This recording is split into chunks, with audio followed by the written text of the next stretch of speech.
এ নুসাইবা সাধারণ কোন নারী নয়। ছোটবেলাতেই এমন কোন যুদ্ধবিদ্যা নাই যা তিনি শেখেন নাই। সব ধরনের যুদ্ধবিদ্যা তিনি শিখে ফেলেছিলেন এবং আত্মরক্ষার জন্য ওই সময় এগুলো শেখা লাগতো। কারণ জাহেলিয়াতের সময় জানমালের নিরাপত্তা ছিল না। অন্যায় আর জুলুম দিয়ে ভরা, যে যার উপরে পারে জুলুম করত। এই জন্য সবাই আত্মরক্ষার জন্য প্রশিক্ষণ গ্রহণ করত। আমার ভাইরা, নুসাইবা রাদিয়াল্লাহু তাআলা আনহা তার ব্যতিক্রম হয় নাই।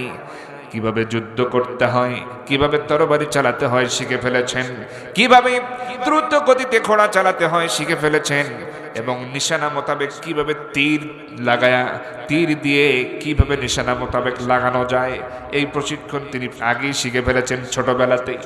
এমন করে যুদ্ধবিদ্যা নাই যা শেখেন নাই। কুরাইশদের ভিতরে কাফেরদের মধ্যে কথা প্রচার ছিল যে খবরদার আব্দুল্লাহ বিন কাবের বোন নুসাইবা বিনতে কাব, এই নুসাইবা নামক এই নারীর সামনে যেন কেউ যেও না, জেনে শুনে তার সামনে যেন কেউ যেও না, লাগতে যাও না, তার সাথে যেন লড়াই করতে যেও না। এই মহিলা সাংঘাতিক নারী, এই সাংঘাতিক মহিলা, তার তরবারি চালানোর দৃশ্য বড় ভয়ঙ্কর। তার তরবারির সামনে টিকে থাকা যায় না। লড়াইয়ের যদি প্রতিযোগিতা হয় সে সব সময় জিতে যায়, পুরস্কারটা তারই বরাদ্দ হয়ে যায়। আর যদি জীবন মরণের লড়াই হয় তাহলে তার তরবারির সামনে থেকে কেউ জীবিত ফিরে আসে না। এই কথা কুরাইশদের মধ্যে আগের থেকেই প্রচার ছিল। সেই অবস্থায় এবার নুসাইবা রাদিয়াল্লাহু তাআলা আনহা মাদানী জিন্দেগিতে ওহদের ময়দান পর্যন্ত যখন আসলেন আর পানি পান করানোর দায়িত্ব পালনরত অবস্থায় যখন শুনলেন নবীজিকে শহীদ করা হয়েছে, হত্যা করা হয়েছে, আর তিনি নিজেকে ধরে রাখতে পারছেন না, তিনি কি করলেন?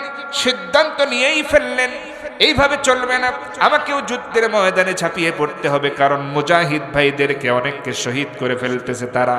এবার তিনি কি করলেন? হাতের গ্লাসটা ছুঁড়ে ফেলে দিলেন, পানির মশক পানির জগটাও ফেলে দিলেন, শীতকে ফেলে দিলেন, আর একটা তরবারি হাতের মধ্যে নিলেন, দ্রুতগামী একটা ঘোড়ার উপরে লাফ দিয়ে চড়লেন, ঘোড়াটাকে ক্ষিপ্র গতিতে চালায়া দিলেন শত্রুদের ভিতরে। আর তার তরবারি ঘোরাচ্ছেন, তরবারি চালাচ্ছেন, তার তরবারির সামনে কেউ টিকতে পারতেছে না। কুরাইশদের যেই আসে সেই দ্বিখণ্ডিত হয়ে যায়, যেই আসে সেই দ্বিখণ্ডিত হয়ে যায়। তার তরবারির সামনে কেউ টিকতে পারতেছে না।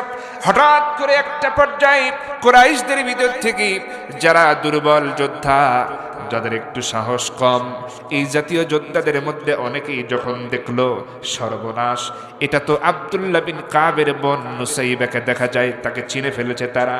এবার চেনা মাত্রই চিৎকার করে এরা বলতে শুরু করলো, সর্বনাশ, খবরদার খবরদার, আর সামনে অগ্রসর হয় না রে কুরাইশরা, ওরে কুরাইশ যোদ্ধারা, আর সামনে এগোও না, কারণ আব্দুল্লাহ বিন কাবের বোন নুসাইবাকে দেখতে পাচ্ছি। এ তো সাধারণ নারী নয়, এর তরবারি চালানোর দৃশ্য বড় ভয়ঙ্কর, চোখেই দেখা যায় না, চোখের পলকে কতবার যে ঘুরাই কেউ জানি না আমরা। তার তরবারির সামনে গেলে মৃত্যু নিশ্চিত, অতএব তার তরবারির সামনে যেও না, দ্বিখণ্ডিত হয় না। যদি বাঁচতে চাও তার তরবারির সামনে পড়ার আগেই ময়দান ছেড়ে পালিয়ে যাও। এরকম ঘোষণা দিচ্ছে কুরাইশ যোদ্ধাদের মধ্যে যারা একটু দুর্বল যোদ্ধা। চিৎকার করে যখন এমন ঘোষণা তারা দিচ্ছে, এবার কুরাইশদের মধ্যে অনেকেই ভয় পেয়ে পালিয়ে যাওয়া শুরু করে দিল। এবার দেখা গেল শুধুমাত্র যারা সাহসী যোদ্ধা কুরাইশদের মধ্যে তারাই কেবল তার সাথে লড়াই শুরু করে দিল। সাহসী যারা তারাই নুসাইবা বিনতে কাব রাদিয়াল্লাহু তাআলা আনহার সাথে তরবারি ধারণ করছে, কিন্তু কিছুতেই তারা পারতেছে না। নুসাইবা রাদিয়াল্লাহু তাআলা আনহা একেবারে এমন ভাবে যুদ্ধ করতেছেন, তরবারি চালাচ্ছেন, তারা বুঝতে পারতেছে না। এবার এইভাবে চলতেছে। হঠাৎ করে আমার নবীজির যখন জ্ঞান ফিরে আসলো অনেকক্ষণ পর, নবীজি এবার আস্তে করে ওঠার চেষ্টা করতেছেন, পারেন না। দুই হাতের কনুইয়ের উপর ভর দিয়ে আস্তে করে মাথাটা উঁচু করলেন জ্ঞান ফিরে, এবং সামনের দিকে যখন তাকালেন, তাকায়ে দেখতেছেন নুসাইবা রাদিয়াল্লাহু তাআলা আনহা লড়াই করে যাচ্ছে। সুবহানাল্লাহ বলে। আরো মজাদার ঘটনা, আশ্চর্য হয়ে যাবেন, অবাক হয়ে যাবেন আমার বন্ধুগণ। আলোচনা শেষ করে দেব নাকি এখনই? শেষ করে দেব, কারণ আমরা যে বিষয়টা ধরেছি, মজবুত ঈমান বুকের মধ্যে, অন্তরের মধ্যে লালন না করলে ন্যায় ও ইনসাফ প্রতিষ্ঠার সংগ্রামে টিকে থাকা যায়। এই যে আন্দোলন করলো যুবকেরা, যে হাজার হাজার রক্ত দিল কিসের জন্য? এই জমিনে অন্যায় আবার থাকুক এই জন্য দিছে নাকি? যার সন্তান বিদায় হয়েছে সেই জানে, আর যারা বিদায় করেছে তারা আজকে কি আছে? কোথায় গেছে বলেন? পালায় যেতে বাধ্য হয়েছে, কারণ শাসনামল তাদের এতই ভয়ঙ্কর ছিল, জুলুমতন্ত্র তারা কায়েম করেছিল। খেয়াল করেন, কুফরি করলে কিন্তু আল্লাহ ছেড়ে দেয়। কুফরি করলে কি করে? কাফেরদেরকে কি আল্লাহ খাওয়ায় না? কথা বলেন, কাফেরদের কি আল্লাহ কি অক্সিজেন দেয় না? কুফরি করবেন, এখানেও যারা আছে অনেকে নামাজ যারা পড়ে না, আল্লাহ ধরবে না, কিছু বলবেও না, কিয়ামতে হিসাব নিবে। কথা বলেন ঠিক কিনা? কিন্তু এখানে যারা আছেন, যদি আপনি জুলুমকারী হন, অন্যায়ভাবে কারোর একটা থাপ্পড় মারলেন, কারোর রক্ত ঝরালেন, জখম করলেন, হত্যা করলেন, এগুলো হলো জুলুম। এগুলো কি বলেন তো? এই জুলুম যখন করবেন, জুলুমকে আল্লাহ কখনো বরদাস্ত করে না। যখন এই জমিনে অন্যায়ভাবে মানুষকে জেল জরিমানার শিকার করা হলো, মানুষকে অন্যায়ভাবে জেলে ঢুকানো হলো, শাস্তি দেওয়া হলো জঙ্গি নাটক করে, জঙ্গি নাটক করার মাধ্যমে ইউনিভার্সিটির শিক্ষার্থীদেরকে দুনিয়া থেকে বিদায় করে দেওয়া হলো, অসংখ্য মানুষকে গুম করা হলো, খুন করা হলো, আয়না ঘর বানানো হলো, ফাঁসিতে ঝুলানো হলো।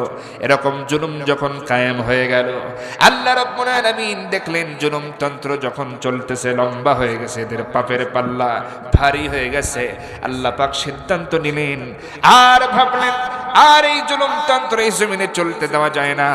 এজন্য যাদের হাতে খাতা কলম কোনো অস্ত্র নাই, এই সমস্ত যুবকদের মাধ্যমে এই সমস্ত জালিম ফেরাউনদেরকে জমিন থেকে পালাতে বাধ্য করলেন।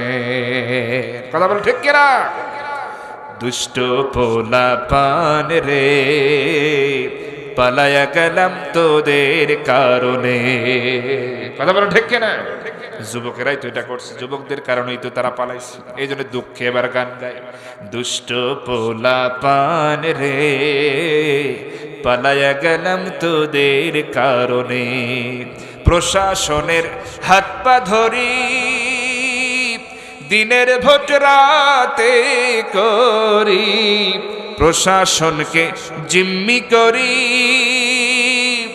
দিনের ভোট রাতে করি, তবু ক্ষমতার চেয়ার, তবু ক্ষমতার মসনদ রাখতে পারলাম না রে, পালায়া গেলাম তোদের কারণে।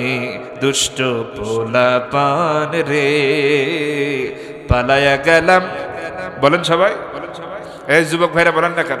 পালায়া গেলাম তোদের কারণে, দুষ্ট পোলা পান রে, পালায়া গেলাম।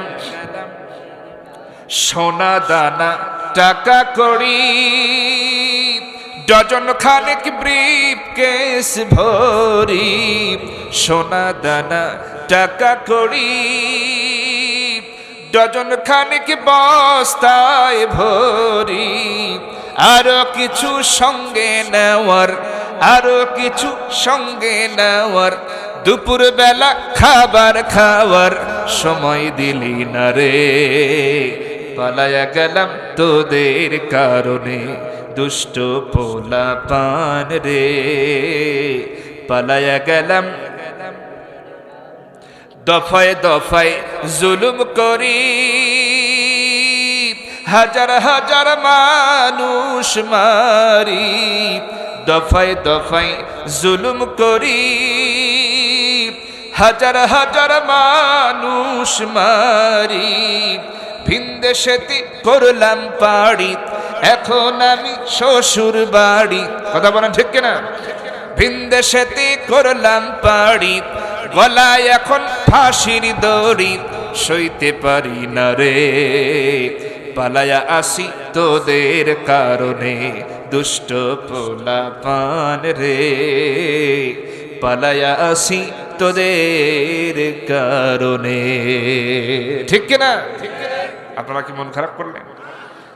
আসলে তারা যেটা করেছে, এটা যদি আপনার ছেলের সাথে করতো, আপনার ভাইয়ের সাথে করতো, আপনার নিজের সাথে করতো, তাহলে বুঝতেন যে অবস্থাটা কি হয়েছে। এখনো অসংখ্য পিতামাতা তাদের সন্তানের কথা মনে করে এখনো কাঁদে, এখনো চোখের পানি ঝরে।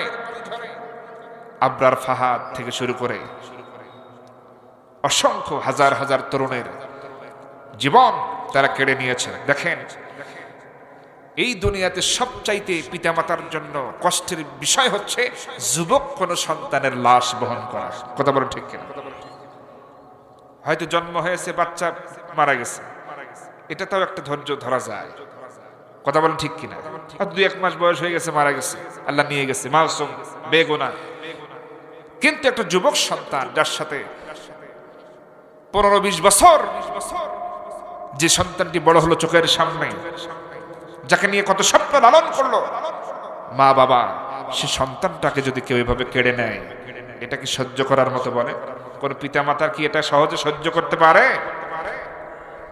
আমার ভাইরা, এই জন্য মন খারাপ করা যাবে না। তারা তো অনেক কিছু করেছে, অনেক কিছুই করেছে, সেসব তো আমরা স্বপ্ন, এই যুবকেরা স্বপ্ন দেখেছে একটা ন্যায় ও ইনসাফ প্রতিষ্ঠা করা। এই জন্য তারা যুদ্ধের ময়দানে অংশগ্রহণ করেছে, যুদ্ধের ময়দানে অংশগ্রহণ করেছে এই নিয়তে যে হয় জীবন দেব, প্রয়োজনে শহীদ হব, তবু এই জমিনে সমস্ত অন্যায়, জুলুম, বৈষম্য দূর করেই ছাড়বো ইনশাআল্লাহ।